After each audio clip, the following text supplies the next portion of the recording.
శృతి మించిలా నన్ను మై మరపించకలా తడబడి తల వంచిలా తలపును అని చేస్తే ఎలా మరేం చెయ్యనే నీతో ఎలా వేగనే నన్ను దాటి వెళ్ళలేవు నిన్ను నువ్వు దాచలేవు ఏమి చెయ్యనయ్యో రామా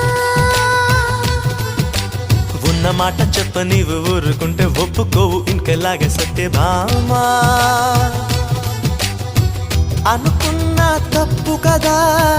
మోమాటం ముప్పు కదా